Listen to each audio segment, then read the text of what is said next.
Alright YouTube, I'm back! I just wanted to give you guys an update on the 7-port we got into this weekend. And I know I did a video, we told you we did some head shim changes. And we added a 0.1 millimeter shim to the 0.65 stack that was already there from the factory.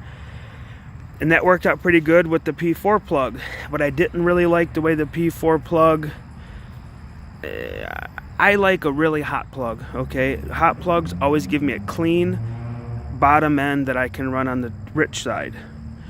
And I'm always a big fan of running my needles conservative.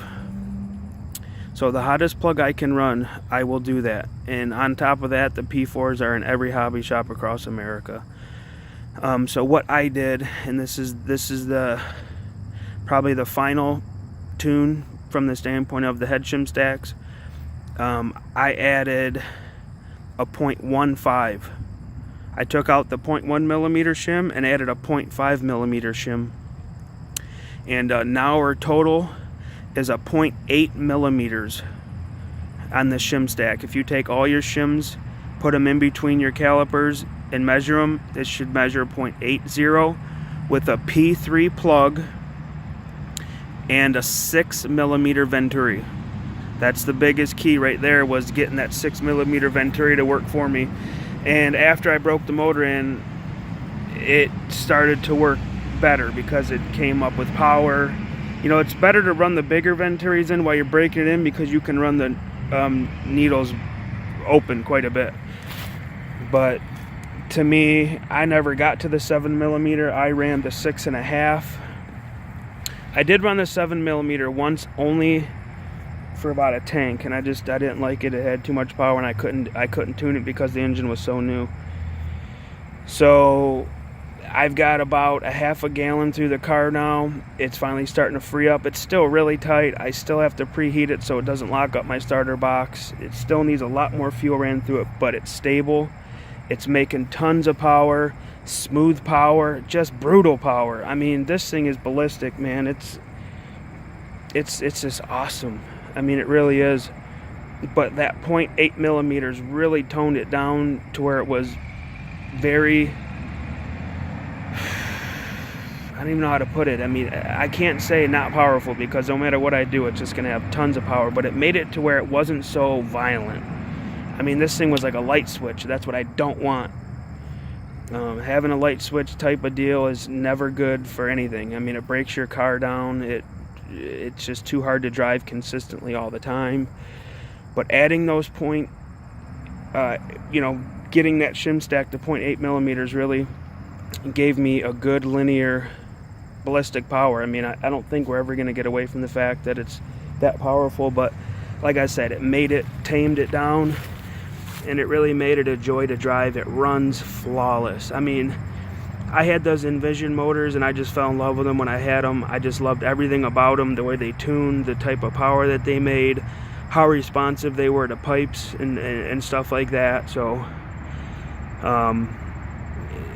here we are. We're doing a 6 millimeter venturi, a 0.8 millimeter shim stack underneath the head button, and a P3 glow plug. And I'm running all aluminum shoes with all green springs because, I mean, let's just face it, this thing's gonna smoke carbon shoes. So we're running all aluminum, and I'm running the low C, what are those, the high endurance ones or the max life ones or whatever. And those things are awesome, man. I've been running them clutch shoes on that 5-port for a gallon, and I've ran them on these for, I don't know, half a gallon, and they're good. I mean, I was gonna put some on today because I had the motor out. And I was just doing, your standard checks. I just took the back plate off, looked inside, took the glow plug out, looked at the glow plug. It's still showing it that it's running a little bit hot, but guys, I just chalk it up to this thing's really tight. The temperatures are going to be kind of high until it really loosens up a lot, like after 2 gallons or so. But I have a feeling that I'm going to have a long life out of this engine. And I was going to say this before I got off. Orion makes awesome shit. I mean, everybody knows that, or everybody should know that. I mean, I really like the Reds. That Reds ran great. It had a lot of power. It was tunable for weather conditions. It was pretty good right out of the box from the standpoint of how good it ran. I didn't have to do anything with the shim stacks or nothing. I didn't have to do anything by way of glow plug. I just ran what they recommended and it worked out. So the only thing I didn't like about the Reds is I just don't think that they're worth that kind of money. I don't think any of them are. I don't think any of those OS Reds, it doesn't matter who makes them, if you're charging that much money for them, it's not worth it. I bought this motor for $250, and I can guarantee you this thing will smash some of the shit out there in the hands of the right driver. They're ultra durable. They always have been. All my Envision motors, I said I put 6 to 8 gallons on the other motor before I even put a bearing in the back of it. And like I said, I'm not terrorizing my shit. I'm just running it like it's supposed to be ran. Not too lean. They're made for racing. They're not made for running across fields wide open. I mean, I see videos a lot with guys who are just, I mean, you're just abusing it. And then you bitch about they don't last long. I don't care what you make it out of or how great it is. You can't run them like that. Anyway, side issue. I just wanted to tell you guys that, I mean, I'm an Orion fan for life. I've been running them for years. This is the first Orion branded motor that I ran because I had so many of those Envision motors. I had like 3 or 4 of them, and I still got one that's brand new. I got one with 6 to 8 gallons on it that I'm still running in my car, and then I got one with like 3 gallons on it that I don't even want to touch because it's so perfect. So anyway, I just wanted to give you guys an update because I know some of you guys watch this stuff and you either get a kick out of it or it's just something for you to do. But you know, I don't take this shit serious to the point where, you know, it's gonna ruin my whole day if something doesn't work out. But this is my hobby. This is what I do. This is what keeps me in check, you know, so to speak. And it's just a relative term, you know what I mean? I love it, okay? I do this, I enjoy it, and it's something that I'm always going to be into.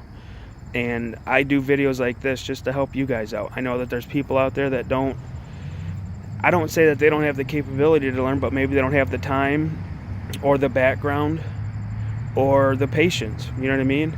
So take it from me, you know, this is the stuff that I do that makes my car dialed. Some guys might buy this motor and like it really high strung like that. Me personally, I'm not into that. I want my car drivable and have the best buggy that I can make for every reason. Just reliability, consistency, all those things that racers just desire to have. I mean, it's just the way it is, guys. But like I said, I do these videos because I want to take the time out of my day to show you what we're working with over here, and this is where we've been. So, alright guys, have a good one. Later.